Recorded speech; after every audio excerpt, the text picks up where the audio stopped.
नमस्कार दोस्तों, आइए जानते हैं आज राजस्थान के दिन भर की ताजा और बड़ी खबरें। आज राजस्थान से पहली खबर है कि जयपुर में 3 दिन बाद होगा एक नगर निगम। जयपुर में नगर निगम ग्रेटर और नगर निगम हेरिटेज का कार्यकाल 3 दिन बाद 9 नवंबर को पूरा हो जाएगा। इसके बाद यहां एक नगर निगम ही संचालित होगा। इसके सभी एडमिनिस्ट्रेटिव और फाइनेंशियल पावर प्रशासक को दे दिए जाएंगे। संभागीय आयुक्त को इसमें प्रशासक लगाया है। एक नगर निगम होने पर प्रशासनिक ढांचे में भी बड़ा बदलाव किया है। इसमें एक की जगह अब 3 अतिरिक्त आयुक्त, 1 आईएएस और 2 आरआईएस लगाने की तैयारी है। साथ ही मुख्य अग्निशमन अधिकारी सीएफओ के भी ऊपर एक सीनियर सीएफओ का पद सृजित करके उसे लगाने का प्रस्ताव सरकार को भेजा गया है। हर स्कूल में एक जैसी ड्रेस राजस्थान के लाखों अभिभावक शिक्षा मंत्री की उस घोषणा को पचा नहीं पा रहे हैं, जिसमें शिक्षा मंत्री ने कहा था कि अगले सत्र से प्रदेश की सभी सरकारी और निजी स्कूलों में समान यूनिफॉर्म का सिस्टम लागू किया जाएगा। वजह यह है कि इस सत्र में अभिभावकों ने बच्चों के लिए गर्मी और सर्दी की 3-3 यूनिफॉर्म खरीद ली है। अगले साल से नया सिस्टम शुरू होता है तो यह यूनिफॉर्म बेकार हो जाएगी और अभिभावकों को भारी आर्थिक बोझ पड़ जाएगा। अभिभावकों का कहना है कि यह नया सिस्टम वर्ष 2027 के सत्र से शुरू किया जाना चाहिए। शिक्षा मंत्री मदन दिलावर ने आगामी सत्र से सरकारी व निजी स्कूलों की यूनिफॉर्म समान करने की घोषणा की है। इस घोषणा ने निजी विद्यालयों के विद्यार्थियों व अभिभावकों की चिंता बढ़ा दी है।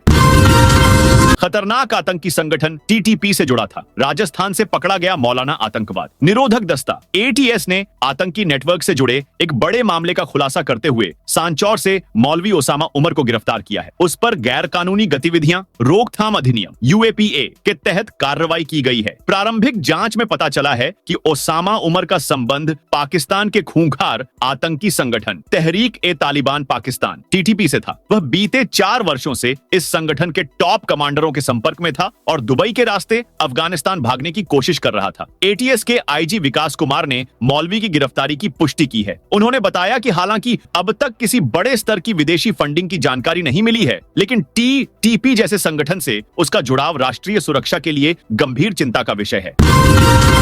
निकाय पंचायत चुनाव में 30 साल पुराना कानून बदलने की तैयारी। राजस्थान में पंचायत और निकाय चुनाव लड़ने के लिए 2 बच्चों की बाध्यता हटेगी। 2 बच्चों से ज्यादा होने पर चुनाव लड़ने से अयोग्य ठहराने के प्रावधान को बदलने के लिए सरकारी स्तर पर प्रक्रिया शुरू हो चुकी है। 2 से ज्यादा बच्चे होने पर भी चुनाव लड़ने का प्रावधान करने के लिए विधि विभाग को अध्यादेश का ड्राफ्ट भेजा गया है। पंचायती राज विभाग और स्वायत्त शासन विभाग ने इसके लिए विधि विभाग को अलग अलग प्रस्ताव भेजे हैं। विधि विभाग से मंजूरी के बाद अध्यादेश को कैबिनेट में रखा जाएगा। कैबिनेट की मंजूरी के बाद अध्यादेश लाया जाएगा। पंचायती राज कानून और नगर पालिका कानून में संशोधन होने जा रहा है। इसी महीने अध्यादेश आ सकता है। अध्यादेश को 6 महीने के भीतर बिल के रूप में विधानसभा से पास करवाना होता है। सरकार बजट सत्र के दौरान इसके 2 अलग अलग संशोधन बिल विधानसभा में रख सकती है। राजस्थान में यहां 22 किलोमीटर के दायरे में बनेंगे 3 बड़े फ्लाईओवर। जयपुर से दिल्ली को जोड़ने वाले नेशनल हाईवे पर जल्द ही ट्रैफिक जाम से राहत मिलने वाली है। आमेर से चंदवाजी के बीच 22 किलोमीटर के दायरे में 3 बड़े फ्लाईओवर बनेंगे। सार्वजनिक निर्माण विभाग राजमार्ग ने इसके लिए तैयारी पूरी कर ली है और निर्माण प्रक्रिया शीघ्र शुरू होने वाली है। विभाग ने संबंधित स्थानों पर नोटिस जारी करने की कार्रवाई प्रारंभ कर दी है। सूत्रों के अनुसार जयपुर दिल्ली राष्ट्रीय राजमार्ग पर कुकस, अचरोल और ताला मोड़ पर फ्लाईओवर बनाए जाएंगे, जिनकी कुल अनुमानित लागत करीब 95 करोड़ है। इन फ्लाईओवर के निर्माण से इस मार्ग पर बढ़ते ट्रैफिक दबाव और लगातार बढ़ते हादसों में कमी आएगी। इसके अलावा घाटी स्थित निजी यूनिवर्सिटी के सामने फुट ओवर ब्रिज बनेगा। राजस्थान के इन जिलों से गुजरेगा नया एक्सप्रेसवे। जयपुर से होकर गुजरने वाले 342 किलोमीटर लंबे ब्यावर भरतपुर ग्रीनफील्ड एक्सप्रेसवे के लिए जमीन अधिग्रहण की प्रक्रिया जारी है। टोंक दौसा के बाद अब जयपुर जिले में भी नए एक्सप्रेसवे के लिए जमीन अधिग्रहण की तैयारी शुरू हो गई है। ऐसे में फागी और माधोराजपुरा तहसील के 24 गांवों में जमीन के खरीद बेचान पर रोक लग गई है। जिला कलेक्टर जितेंद्र कुमार सोनी ने फागी और माधोराजपुरा तहसील से गुजरने वाले एक्सप्रेसवे के कारण 24 गांवों की जमीन की खरीद बेचान पर रोक लगा दी है। इसके लिए जिला कलेक्टर ने फागी और चाकसू एसडीएम अब तहसीलदार को लेटर भेजा है। बता दें कि 24 गांवों की करीब 400 हेक्टेयर भूमि अधिग्रहण की संभावना है। राजस्थान में कंडक्टर भर्ती परीक्षा 2024 संपन्न। जस्थान कर्मचारी चयन बोर्ड की ओर से गुरुवार 6 नवंबर 2025 को परिचालक कंडक्टर भर्ती परीक्षा 2024 का सफल आयोजन किया गया। परीक्षा दोपहर 11 बजे से दोपहर 1 बजे तक प्रदेश भर के विभिन्न परीक्षा केंद्रों पर संपन्न हुई। इस परीक्षा में कुल 1,08,230 अभ्यर्थियों को शामिल होना था, जिनमें से 69,489 परीक्षार्थी उपस्थित रहे। इस प्रकार प्रदेश में औसतन 73.44% उपस्थिति दर्ज की गई। राजस्थान के ईसरदा बांध से बढ़ाई पानी की निकासी बीसलपुर बांध के कैचमेंट एरिया में हाल ही में हुई बारिश के चलते जलस्तर बढ़ने से बनास नदी में पानी की आवक तेज हो गई है। इसके परिणाम स्वरूप बुधवार को दोपहर करीब 1 बजे और शाम 4 बजे ईसरदा बांध से 2 बार अतिरिक्त पानी की निकासी की गई। ईसरदा बांध के गेट नंबर 10 से 2.50 मीटर, गेट 11, 12 और 14 से 3-3 मीटर पानी छोड़ा जा रहा है। इससे ईसरदा बांध के डाउनस्ट्रीम क्षेत्रों में जल प्रवाह तेज हो गया है। जानकारी के अनुसार पानी की अतिरिक्त निकासी के कारण एचेर बगीना और देवली डिडाइच रपटों पर जलस्तर में बढ़ोतरी देखी जा रही है। प्रशासन ने आमजन से इन रपटों से दूरी बनाए रखने का आग्रह किया है। राजस्थान सरकार के सहयोग से आरएफसी ने तय किया 200 करोड़ रुपए आरण वितरण का लक्ष्य। Jaipur Rajasthan finance corporation RFC को बड़ी पूंजी सहायता मिली है। राजस्थान राज्य औद्योगिक विकास एवं निवेश निगम RIICO के बोर्ड ने आरएफसी को 50 करोड़ रुपए की मंजूरी दी है। इसके तहत राज्य सरकार ने पहले ही 10 करोड़ रुपए जारी कर दिए हैं। इस वित्तीय सहयोग से राज्य की सूक्ष्म, लघु एवं मध्यम उद्यम MSME इकाइयों को नई गति मिलने की उम्मीद है। आरएफसी ने इस पूंजी प्रवाह के साथ चालू वित्त वर्ष में 200 करोड़ रुपए के आरण वितरण का लक्ष्य निर्धारित किया है, जबकि वर्ष 2026 से 27 में भी उतनी ही राशि के ऋण वितरण की योजना है। निगम के एक वरिष्ठ अधिकारी ने बताया कि इस बार ध्यान गुणवत्तापूर्ण आरण वितरण पर रहेगा, जिससे राज्य भर में रोजगार सृजन करने वाले उद्योगों को बढ़ावा मिल सके। राजस्थान के टोंक जिले को जल्द मिलेगी सौगात पीपलू उपखंड क्षेत्र के ग्रामीणों के लिए लंबे इंतजार के बाद खुशखबरी आई है। अब क्षेत्रवासियों को भोपता नाले पर हाई लेवल ब्रिज की सौगात मिलने जा रही है। करीब 6 करोड़ रुपए की लागत से बनने वाला यह पुल क्षेत्र के विकास में नई दिशा तय करेगा। बरसात के दिनों में भोपता नाला उफान पर आ जाने से आसपास के कई गांवों का संपर्क टूट जाता था। ग्रामीणों, छात्रों, किसानों और कामकाजी लोगों को आवाजाही में भारी परेशानी झेलनी पड़ती थी। कई बार लोगों को जान जोखिम में डालकर नाला पार करना पड़ता था। इस समस्या को लेकर ग्रामीण वर्षों से प्रशासन से मांग कर रहे थे। अब सरकार की स्वीकृति के बाद जल्द ही निर्माण कार्य शुरू किया जाएगा। वंदे भारत स्लीपर का टेस्ट सेंटर बना कोटा रेल मंडल। देश की पटरियों पर जल्द ही दौड़ने वाली वंदे भारत स्लीपर ट्रेन अब ट्रायल के अंतिम चरण में पहुंच चुकी है। भारतीय रेलवे की यह हाई स्पीड लग्जरी ट्रेन पूरी तरह स्वदेशी तकनीक से निर्मित है और इसका high speed trial Kota rail मंडल में किया जा रहा है। ट्रायल के दौरान 180 किलोमीटर प्रति घंटे की रफ्तार पर ट्रेन इतनी स्थिर रही कि लोको पायलट की डेस्क पर गिलास में रखा पानी नहीं छलका। महिलाओं के फिंगरप्रिंट लेकर बैंक अकाउंट खुलवाते फिर ठगों को बेचते। अजमेर में धोखाधड़ी से महिलाओं के फिंगरप्रिंट लेकर साइबर फ्रॉड करने वाले 6 बदमाशों को गिरफ्तार किया गया है। आरोपियों ने प्रधानमंत्री स्कीम और जियो सिम के प्रचार कस्टमर जोड़ने के नाम पर महिलाओं को फंसाया था। गैंग का हर दिन 12 से 13 महिलाओं को निशाना बनाने का टारगेट था। फिंगरप्रिंट लेकर उनके नाम से सिम और अकाउंट खुलवाया था। आरोपी अकाउंट को साइबर ठगों को बेचते थे। हालांकि अजमेर में साइबर फ्रॉड करने से पहले ही पकड़े गए। गैंग नागौर में भी वारदात कर चुकी है। अब तक 1000 से ज्यादा महिलाओं को फंसाया जा चुका है। क्रिश्चियनगंज थाना पुलिस और जिला स्पेशल टीम ने आरोपियों को पकड़ा है। IPS अजय सिंह और थाना प्रभारी अरविंद चरण ने मामले का खुलासा किया।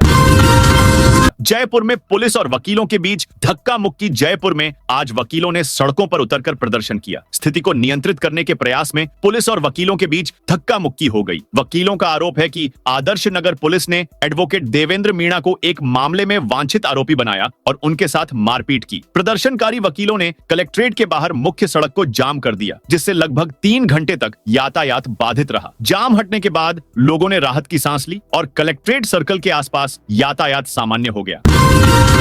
पहली बार भजनलाल और वसुंधरा का एक साथ रोड शो अंता विधानसभा उपचुनाव में बीजेपी ने पूरी ताकत झोंक। भाजपा प्रत्याशी मोरपाल सुमन के समर्थन में मुख्यमंत्री भजनलाल शर्मा और पूर्व CM वसुंधरा राजे ने मांगरोल, बाराम में रोड शो किया। पार्टी ने इस रोड शो के जरिए संगठन की एकजुटता दिखाई। रोड शो के लिए पुलिस और प्रशासन ने सुरक्षा के पुख्ता इंतजाम किए। करीब 2.5 किलोमीटर लंबे रोड शो का जगह जगह पुष्प वर्षा कर स्वागत किया गया। राजे ने कहा, पिछली सरकार में किए गए वादे अब पूरे हो रहे हैं। रोड शो के दौरान रथ पर भाजपा प्रदेशाध्यक्ष मदन राठौड़, डिप्टी CM प्रेमचंद बैरवा और भाजपा प्रत्याशी मोरपाल सुमन भी मौजूद रहे। बता दें, अंता उपचुनाव के लिए 11 नवंबर को मतदान होगा और 14 नवंबर को मतगणना होगी। इस उपचुनाव में भाजपा के मोरपाल सुमन, कांग्रेस के प्रमोद जैन भाया और निर्दलीय नरेश मीणा के बीच त्रिकोणीय मुकाबला देखने को मिल रहा है।